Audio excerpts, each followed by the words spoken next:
Ezekiel Chapter 17. Once again, the word of the Lord came to me, saying, Son of man, present a riddle and speak a parable to the house of Israel. And say, Thus says the Lord God, a magnificent eagle with great wings, full of feathers, adorned with various colors, came to Lebanon and took the highest branch of the cedar tree. It snapped off the top of the young twigs and carried it to a land of merchants. It set it in a city of traders. It also took some of the seed of the land and planted it in fertile soil by abundant waters. It placed it like a willow tree. The planted twig grew into a spreading vine of low stature, with its branches turning toward the eagle, and its roots beneath it. Thus it became a vine, producing branches and sending forth sprouts. There was also another great eagle with massive wings and numerous feathers. And behold, this vine bent its roots toward him and extended its branches toward him, that he might water it by the furrows of its plantation. It was planted in good soil by abundant waters, so that it might bring forth branches and bear fruit, becoming a splendid vine. Say to them, Thus says the Lord God, Will it thrive?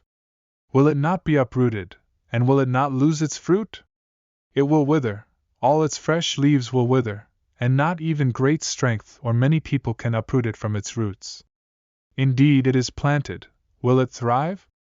Will it not utterly wither when the east wind touches it? It will wither in the furrows where it grew.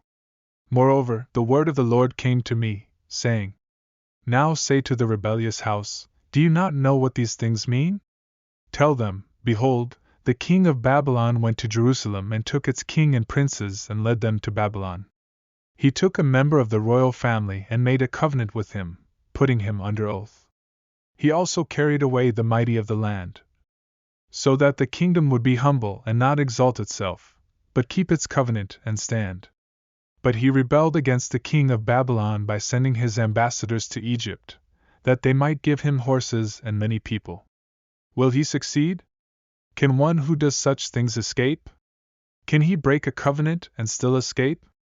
As I live, says the Lord God, surely in the place where the king dwells who made him king, whose oath he despised and whose covenant he broke, with him in the midst of Babylon he shall die. Nor will Pharaoh with his mighty army and great company do anything in the war when they heap up a siege mound and build a wall to cut off many persons. For he despised the oath by breaking the covenant.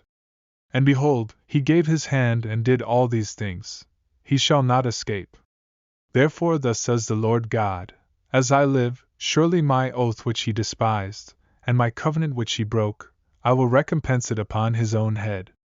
I will spread my net over him, and he shall be taken in my snare. I will bring him to Babylon and plead with him there regarding the unfaithfulness which he committed against me. All his fugitives, with all his troops, shall fall by the sword, and the remainder shall be scattered to every wind. Then you shall know that I, the Lord, have spoken. Thus says the Lord God. I will also take a sprig from the top of a cedar and plant it.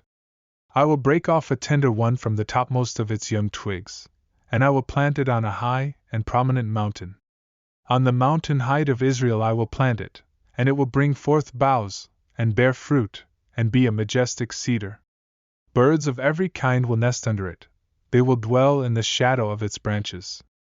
All the trees of the field shall know that I, the Lord, have brought down the high tree and exalted the low tree, dried up the green tree and made the dry tree flourish.